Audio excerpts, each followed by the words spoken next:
Spoštovani, dobrodošli. Diagnoza rak vedno sproži v človeku stisko. Bolezen je zagotovo še vedno v vrhu glede doživljanja močnih čustvenih reakcij. Ljudje pa se na bolezen odzovemo zelo različno.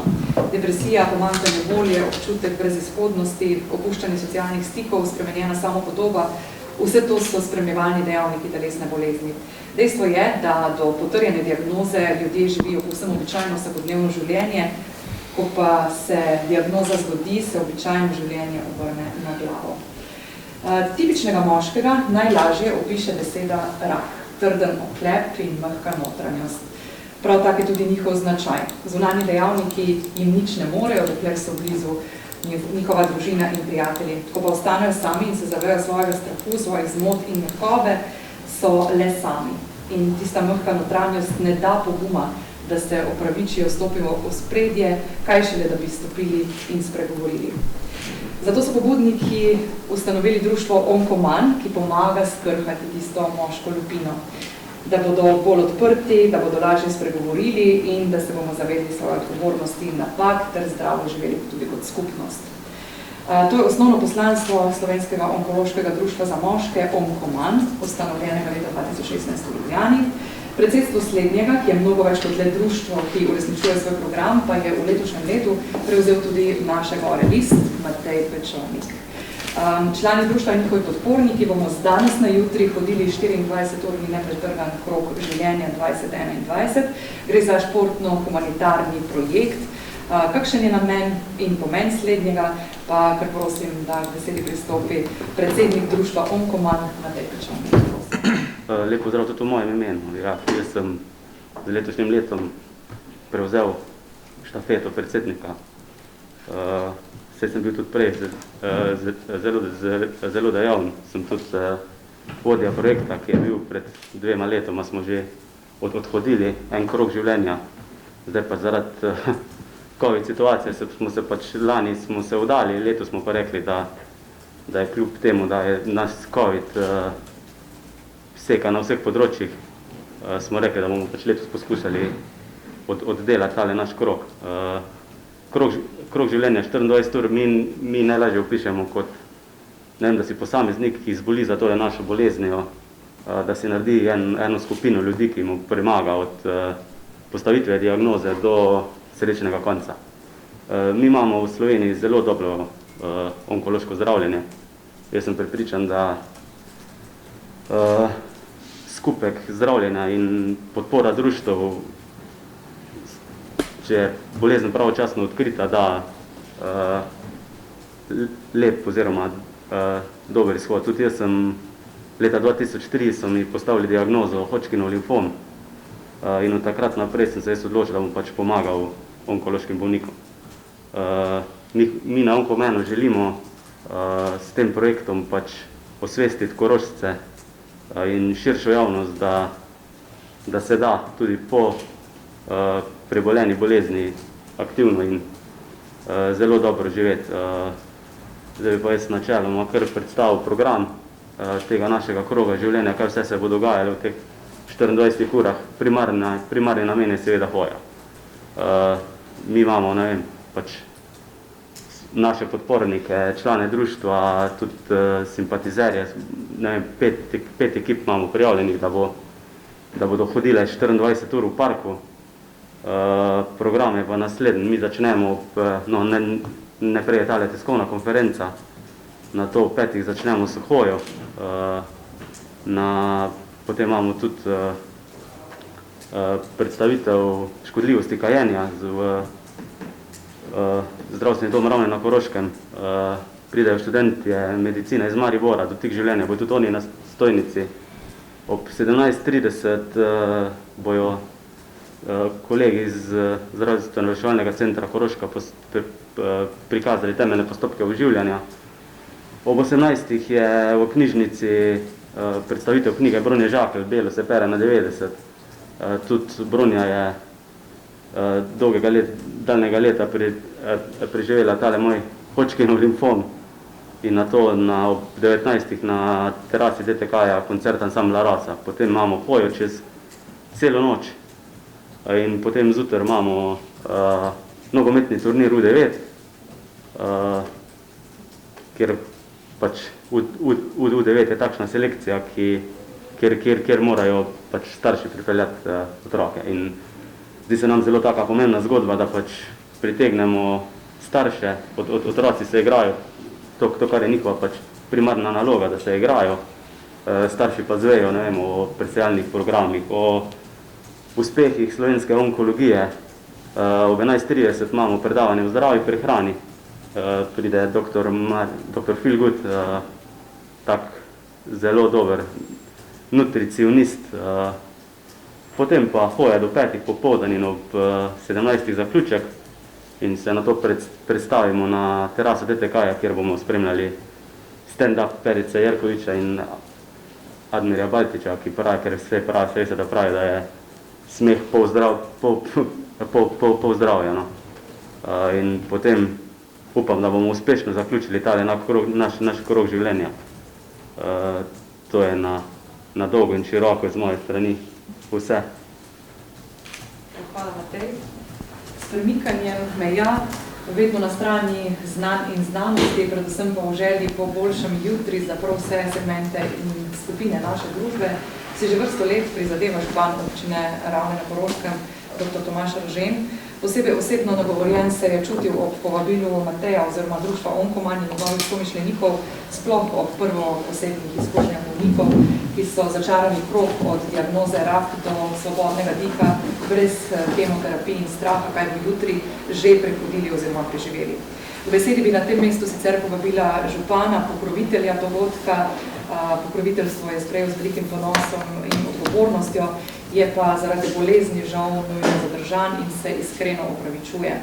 Zato naj vam prenesem njegovo sporočilo, da smo na občini Ravne na Koroškem ponosni, da lahko gostimo ta dogodek. Že sam osebno pa vidi svoje župansko poslanstvo tudi kot priložnost, da s tovrstnimi dejanji z ljudmi, ki so prvoosebni pričevalci, lahko podpira ta projekt, da sodeluje in da nekako v smislu boljšega jutri premika stvari na bolje. Vsekakor si želim stremiti boljšim pogojem za zdravljenje, več strokovno podkovanega zdravstvenega kadra pri nas na obrobju, boljše prometne povezave, da bolnikom olajšamo ali pa skrajšamo poti na terapije in zdravljenje. Dogodek Onkoman, ki pa je pod našim okriljem, torej občine Ravne, že drugič, prvič s predsednikom društva Onkoman iz naše občine, pa je vreden vse pozornosti in vse pohvale. Župan in celotna občinska uprava vsi vpeti v pripravo, vsekakor društvu, dogodku in vsem v tej zgodbi želimo uspešno zaveščanje, sodelujemo in se trudimo po svojih močeh tudi pri pomoči. Želimo vam pogumne in drzne korake v krogu življenja in tudi v krogu življenja, pisanem z veliko začetnico in letnico 2021. In torej najgloblje opravičilo našega župana, ki pa se bo, če bomo bolezen dopuščala vendarle, če ne drugače v roku 24 ur, enkrat le podal na pot po krogu. Letošnji krog življenja posebej izpostavlja problematiko raka na pljučih. Za vas bomo pripravili s pomočjo nje tudi statistiko, ki si jo lahko vzamete na zadnji mizi. Rak pljuč je namreč drugo najpogostejše rakovo obolenje na svetu glede pojavnosti in najpogostejše glede smrtnosti.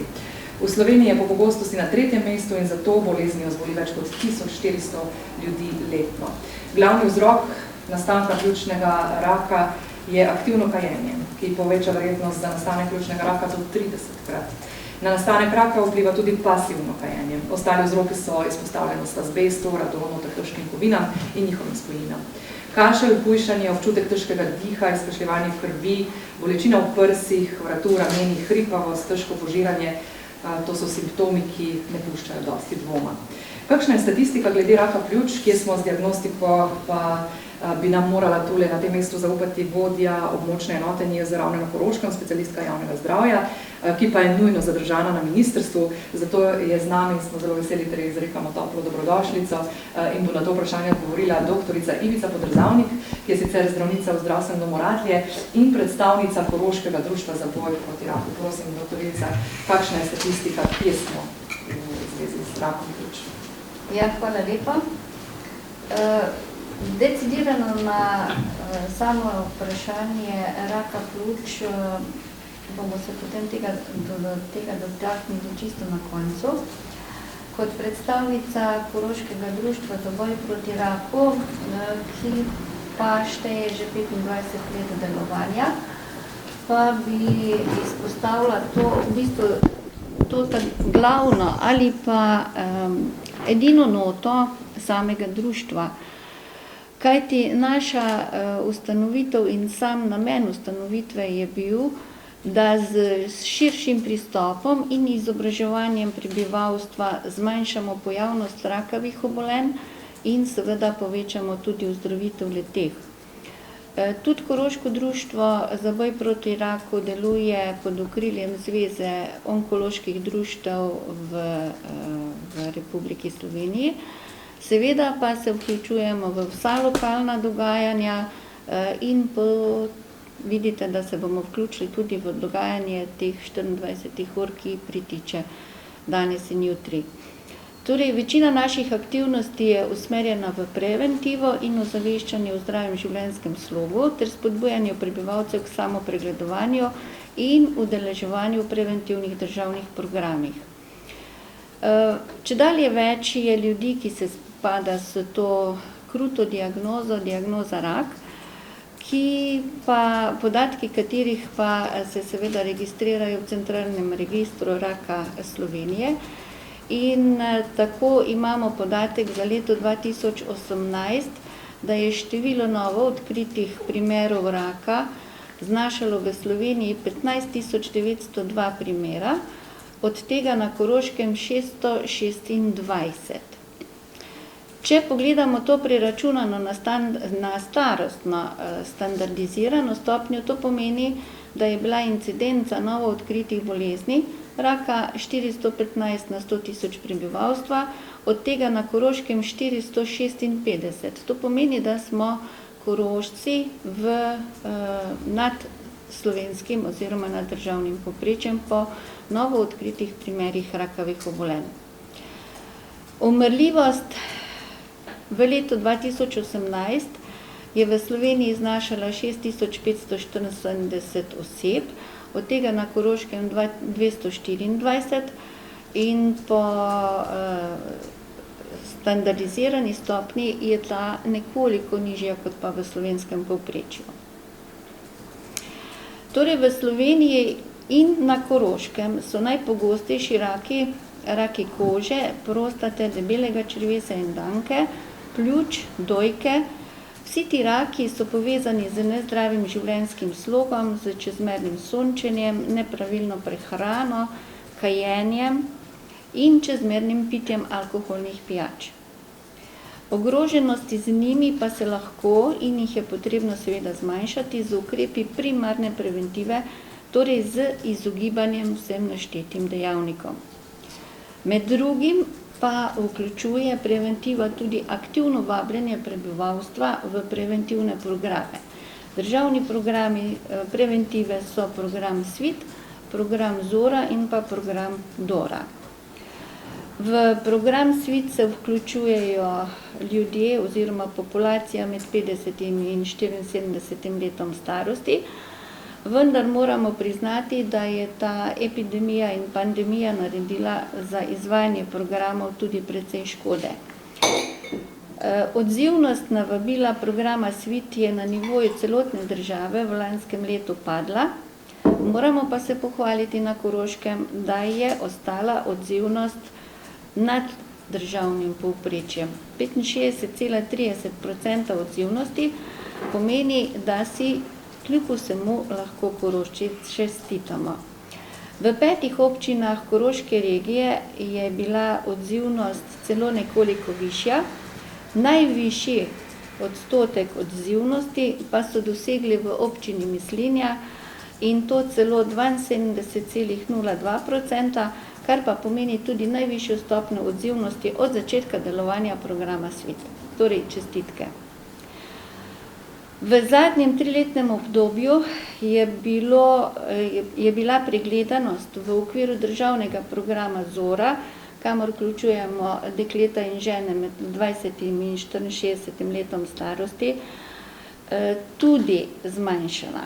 Vendar spet zasluga aktivnemu vabljenju na preventivne preglede vsem sodelujočim v programu na Koroškem, Koroški statistični regiji znaša 76%, torej kar 6% višja, kot pa je v državnem nivoju. Poleg tega moram pa izpostaviti tudi tukaj veliko pohvalo in veliko zainteresiranost tudi se strani šol, kajti v nacionalnem programu preventive je tudi cepljenje deklic in od letošnjega šolskega leta naprej tudi dečkov v 6. razredu proti humanemu ali človeškemu papilomavirusu. Koroška regija z svojimi šolami in z izvajalci preventive dosega v državnem nivoju najvišjo stopnjo, torej precepljenost deklet in dečkov je v državi Sloveniji na Koroškem najvišja in to celo 88,1%. Ta tretji državni program je program DORA. Koroška dosega 72,2% udeležbe v programu, kar pomeni približno 1,2% pod slovenskim povprečjem. Ob upoštevanju vseh epidemioloških ukrepov nam pa je uspelo v lanskem letu izvesti edukativne preglede dojk tako v Libeličah, kako tudi v zdravstvenem domu Dravograd. In Libeliška kot krajevna skupnost se ponaša tudi v širšem prostoru Slovenije kot edinstvena organizacija, kjer ljudje množično pristopajo k preventivnim programom. Seveda gre zasluga tudi organizatorjem in pa izvajalcem ter vsem, ki sodelujejo pri zagotavljanju tako sredstev kot tudi prostorov. No in na koncu bi rekla nekaj na temo vprašanja. Razširjenost kajenja kot eden izmed karcinogenih dejavnikov zasvaja približno četrtino Slovencev. To je dejavnik, na katerega nismo ponosni. Dejavnik, kateri nekje osvaja več moških kot pa žensk in seveda temu dejavniku pripisujemo številne vrste raka, od raka dihal, rak debelega črevesja danke, potem široko kajenje in kronične nenalezljive bolezni si podajata roko. Obstaja povezava, dokazana povezava med boleznimi srca in ožilja ter kajenjem. Vpliva pa seveda potem tudi na samo življenje ljudi. Kajti pojavnost raka zaradi kajenja je iz leta v leto večja. V letu 2018 je bilo samo raka sapnic in sapnika ter pljuč 1565 primerov v Sloveniji. To je ogromna številka. Na Koroškem je bilo 50 primerov, ali pa če to preračunamo na starostno standardizirano stopnjo, pomeni, da je incidenca raka sapnika, pljuč in pa sapnic v Sloveniji znašala 58,7, na Koroškem 52. Torej, nismo v ugodni situaciji. Od 1565 novo odkritih oseb je v letu 2018 zaradi raka sapnika in sapnic ter pljuč umrlo 1204 ljudi, od tega na Koroškem 46. Število smrti zaradi raka sapnika, sapnic in pljuč na Koroškem presega državno povprečje. Kljub vsemu pa smo hvaležni vsem statističnim poročilom in raziskavam, ki nekje nakazujejo, da se razširjenost kajenja v Sloveniji pa le začne zmanjševati. Zmanjševanje razširjenosti med mladostniki beležimo že približno 2 desetletji.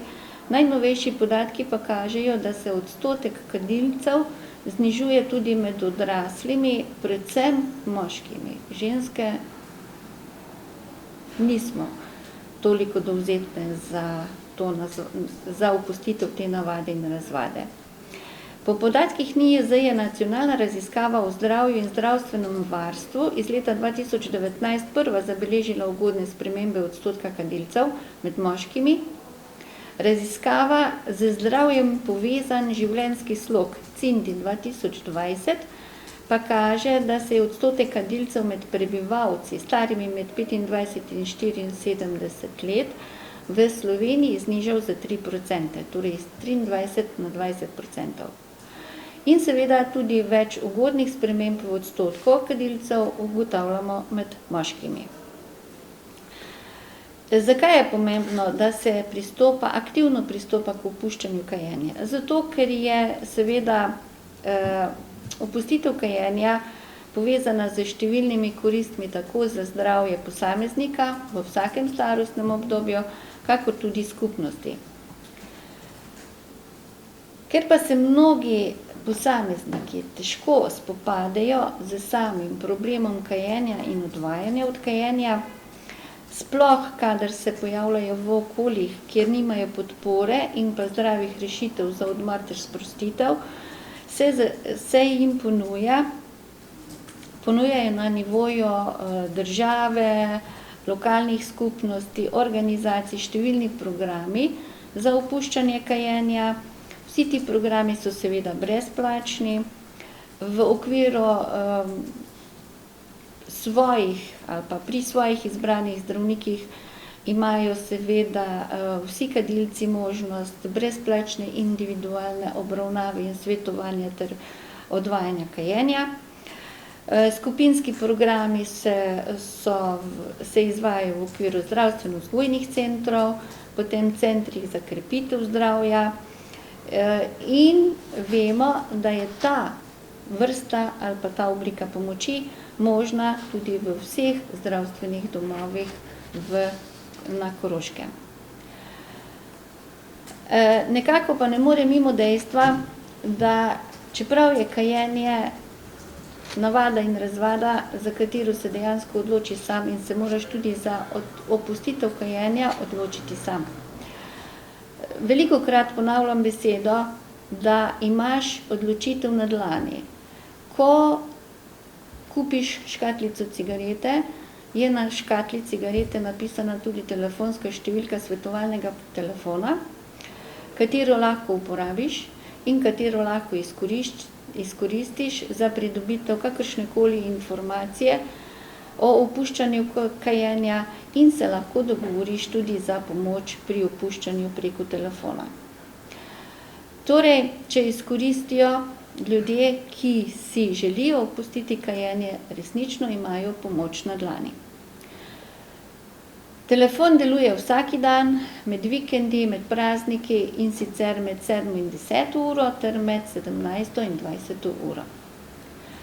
Mogoče bi za zaključek rekla samo to. Ker je uporaba tobaka v Sloveniji vodilni, vendar prepričljiv vzrok smrti, če se preneha kaditi in če aktivno pristopimo k zmanjševanju te navade in razvade, lahko odložimo ali pa celo preprečimo vsako 5. smrt v Sloveniji. Hvala lepa. Splošna bolnišnica Slovenj Gradec je osrednja regijska zdravstvena institucija, ki pokriva celo več statističnih regij. Osnovni cilj splošne bolnišnice pa je uresničevanje poslanstva z izvajanjem in dostopnostjo do kakovostnih zdravstvenih storitev, ker pa njihovo delo pomeni tudi preplet preventive, dojemanja ljudi, lastnih možnosti in zmožnosti in ker potrebujemo toliko več zavedanja, svoje poslanstvo nadgrajujejo tudi s podporo projektom izven ustanove in svojega osnovnega poslanstva. Zakaj se jim zdijo tovrstni dogodki potrebni, pomembni, zakaj rak mora živeti z nami in ne samo mi z njim, pa naj bo zgolj kot iztočnica za razmislek v naslednji besedi gosta, ki jo predajam gospodu doktorju Janezu Lavretu, direktorju Splošne bolnišnice Slovenj Gradec. Hvala lepa. Lep pozdrav vsem skupaj. Iskrena hvala Društvu Onkomen za povabilo na to okroglo mizo. Kot regijska bolnišnica si z vsem svojim strokovnim znanjem naših strokovnjakov in zaposlenih prizadevamo sodelovati pri podpiranju promociji vseh preventivnih akcij, da bi zmanjšali breme bolezni. ključno se nam zdi, kajti vemo, kako lahko veliko bolezni preprečimo, da ne bi do njih prihajalo in zakaj bi se ukvarjali z zdravljenjem tistega, čemur se lahko izognemo. Veseli smo, da v posameznih sredinah, tudi pri nas na Koroškem, so posamezniki, ki aktivno sodelujejo in društva, ki so aktivna na tem področju in z njimi tesno sodelujemo. Vključujemo se v preventivne programe, izvajamo vse preventivne programe tudi v naši bolnišnici in tudi zdaj v zaostrenih razmerah epidemije smo se trudili, da smo te programe izvajali. V prehodnem obdobju, ko se je epidemija končala, smo pospešeno izvajali presejalne programe, tako da se zavedamo vsega tega, kako pomembno je na področju preventive ali pa zgodnjega odkrivanja bolezni prepoznati ta stanja in pacientom pomagati. Res je, da se v tem času, ko je zdravstvena storitev na sekundarnem nivoju težje dostopna, lahko zamuja in zagotovo v naslednjem letu, dveh bomo to tudi dokazali. Zato z vsemi takimi akcijami ozaveščamo ljudi, da ne čakajo, da ne odlašajo in da ne spravljajo svojih težav pod preprogo, ali pa bomo pa že jutri šli do zdravnika ali pa do koga drugega, ki nam bo pomagal. Pri tistih stvarih, kjer pa lahko preprečimo nastanek bolezni z opustitvijo določene razvade, pa je zelo pomembno, da pri tem sodelujemo. Zato, ker s tem zmanjšamo tudi breme tistih, ki potrebujejo zdravstveno storitev, tako na področju slikovno-diagnostičnih preiskav, kot tudi potem operativne dejavnosti, kajti ti resursi so omejeni, sploh v takem času, kot je zdaj, ko breme epidemije narekuje ali pa usmerja, kam moramo usmeriti večino zdravstvenih kapacitet, predvsem na področju kadra, ker ga ni dovolj, ker bi ga potrebovali več, da bi zmogli vso tisto breme in poskrbeti za vse naše zavarovance, ki zdravstvene storitve potrebujemo.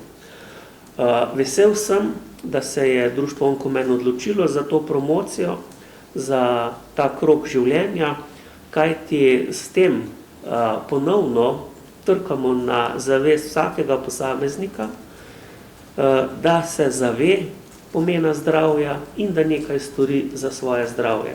Kajti s tem, ko se poslužujemo preventivnih akcij in opuščamo razvade, največ storimo za nas same in za celotno skupnost. Hvala lepa. Na tem mestu bi opravičila tudi docentko doktorico Mirjano Rajer, vodjo strokovnega sveta Onkoman, ki je prav tako ostala nujno zadržana v Ljubljani. Spoštovane, spoštovani, gostje so v nadaljevanju na voljo tudi za izjavo oziroma kakšen posnetek. Vas pa seveda vabimo na kavico in rogljiček. Ne pozabite, danes ob 15. in 24-urnega druženja, ki nam sledi. Pa še en stavek Lensa Armstronga bi vam položila na srce, da vsaka sekunda šteje. Resnično ni važno, kaj je bilo in kaj bo, važno je, kaj sedaj, ta trenutek, in sedaj lahko spremenimo vse, tudi sebe in tudi druge. Le kakšna sekunda je dovolj, da pokažemo, da nam je mar, da smo tukaj za vse, ki jim ne more biti mar. Torej, nasvidenje na krogu življenja Drevi ob 17.